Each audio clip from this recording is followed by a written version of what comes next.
given the increasing diversity of America's populations, the dangers of sectarianism are greater than ever.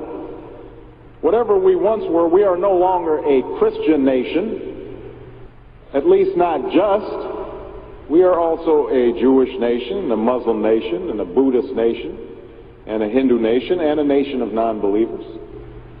And even if we did have only Christians in our midst, if we expelled every non-Christian from the United States of America, whose Christianity would we teach in the schools? Would it be James Dobson's or Al Sharpton's? Which passages of Scripture should guide our public policy? Should we go with Leviticus, which suggests slavery is okay, and that eating shellfish is an abomination? Or we could go with Deuteronomy, which suggests stoning your child if he strays from the faith. Or should we just stick to the Sermon on the Mount, a passage that is so radical that it's doubtful that our own Defense Department would survive its application? So before we get carried away, let's read our Bibles now. Folks haven't been reading their Bible. Which brings me to my second point.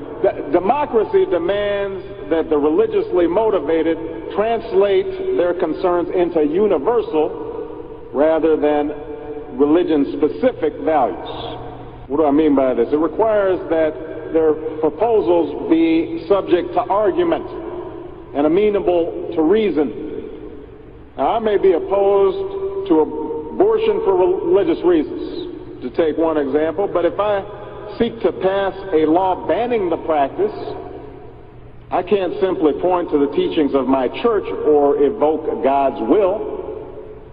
I have to explain why abortion violates some principle that is accessible to people of all faiths, including those with no faith at all.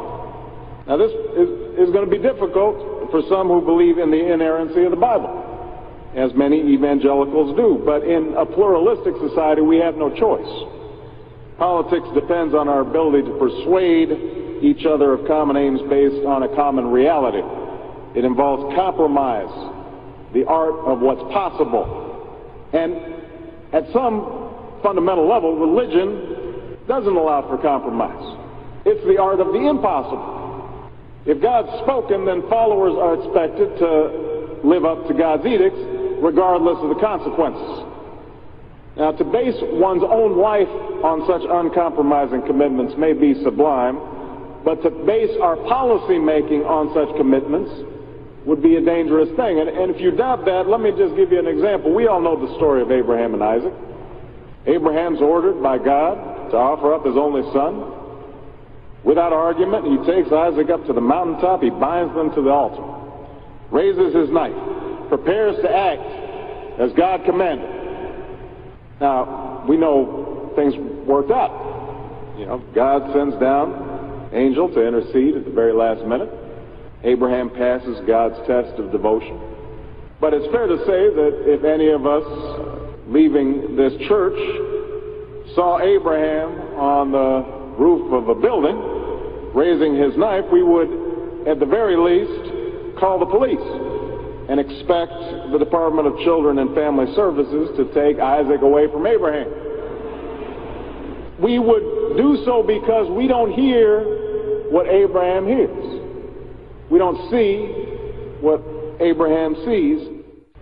And so the best we can do is act in accordance with those things that we all see and that we all hear, be it common laws or basic reason.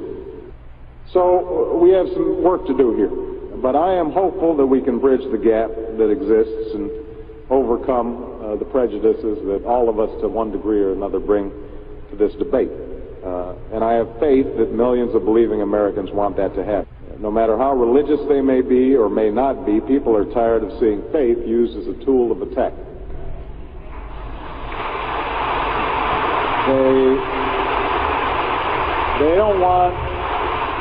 They don't want faith used to belittle or to divide, because in the end, that's not how they think about faith in their own lives.